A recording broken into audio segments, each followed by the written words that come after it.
shall be.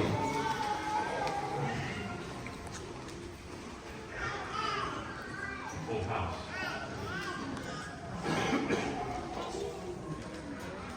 Today, when Jesus enters into Jerusalem, the people who come out to meet him wave palm branches and they shout, Hosanna, blessed is he that cometh in the name of the Lord, even the King of Israel. Did you hear, friends, that those who came out to meet him greeted him as the King of Israel? And they're not wrong.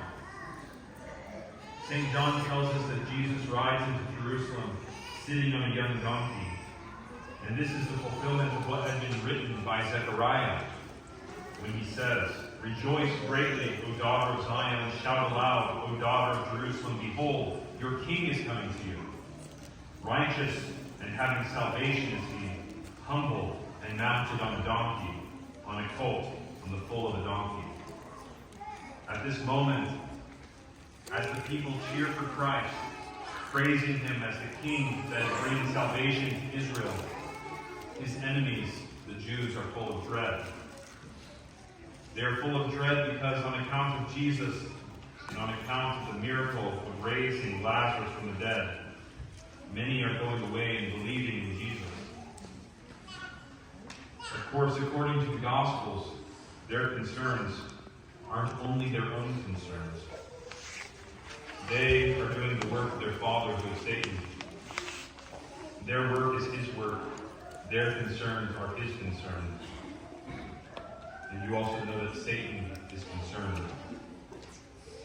He is fearful, but seeing Jesus, he sees his opportunity. Behold, the King of Glory is entering into Jerusalem, fulfilling the Scriptures. And Satan wonders. He wonders, what if? What if Jesus ascends the throne and restores the kingdom? What if, as the Scriptures say, the King who enters Jerusalem rules from sea to sea, from the river to the ends of the earth? What if, as the prophets declared, this King restores the prisoners whom Satan has held captive and restores them to his stronghold? What if, Satan ponders, what if all the words of God are true, and this is the moment in which the kingdom will be restored and peace will be granted to all the people? So Satan schemes, and from the mouth of his children come his plans. They scheme to murder. Satan says they shall see their king, and he will wear a crown. But this crown will be of twisted thorns, and his only anointing will be of his own blood. And I will clothe him in purple, and all of this shall be his shame. And those who shouted Hosanna today will behold his shame. And I will say, Behold your king.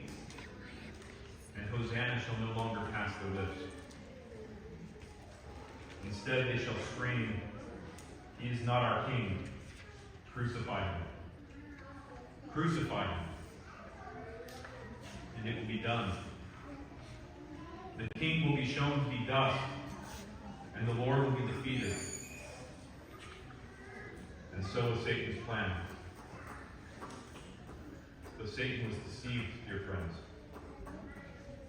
For though our Lord is king, and though he enters Jerusalem to destroy the stronghold of the evil one, it was not by an expected means.